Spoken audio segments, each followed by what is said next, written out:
The courtroom was restless, filled with low murmurs and the occasional cough.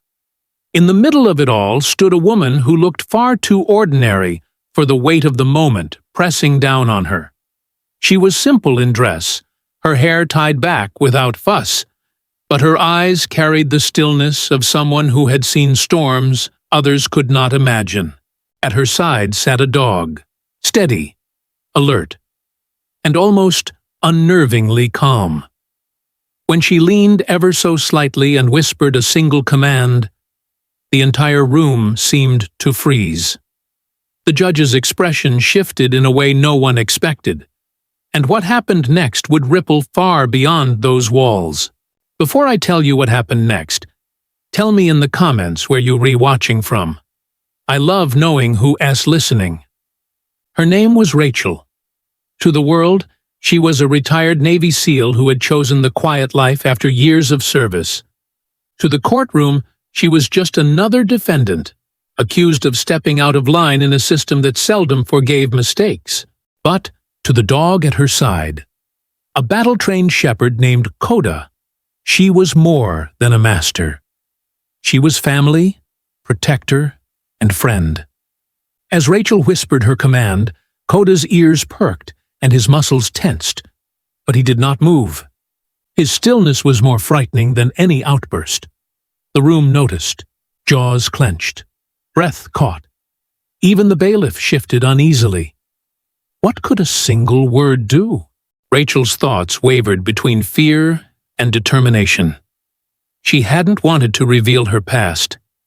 She had hidden her scars, her discipline, her years of silent sacrifice. But the prosecutor's cruel words had cornered her. They had mocked her dog, called him just a mutt, and dared to diminish the bond they shared. That insult had cut deeper than the accusations on paper. The judge leaned forward, squinting.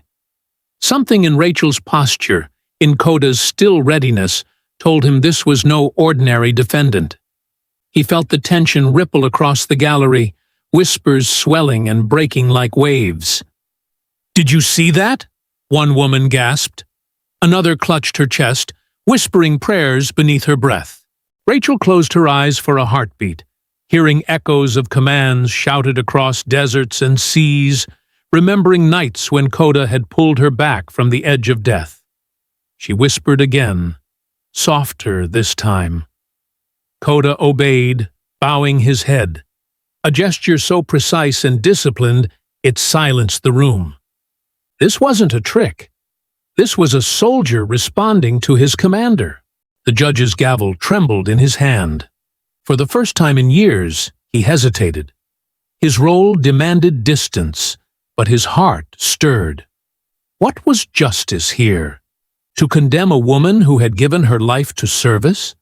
To reduce her bond with a loyal comrade to nothing more than theatrics? The climax arrived like a wave crashing. The judge rose to his feet, his robe shifting with the motion. "This court," he declared, his voice cracking slightly, "will not dishonor sacrifice." His words hung in the air, heavy and electric. Gasps erupted, followed by applause that broke every rule of courtroom decorum. People stood, clapping, some with tears streaking their cheeks. Rachel lowered her gaze, relief flooding through her chest. For once, the battle was not fought with weapons or strategy, but with truth and trust. Coda pressed his head gently against her leg, grounding her in that moment of fragile victory. Because kindness doesn't vanish. It waits, and it finds its way back. The same whisper that had once commanded a dog on foreign battlefields had now commanded respect in the quietest of ways. And as Rachel stepped out of the courtroom with Coda by her side, she knew the storms of her past had finally given way to sunlight. If this story moved you, don't forget to like, share, and subscribe. And tell me in the comments what you believe courage looks like. Because your stories matter too.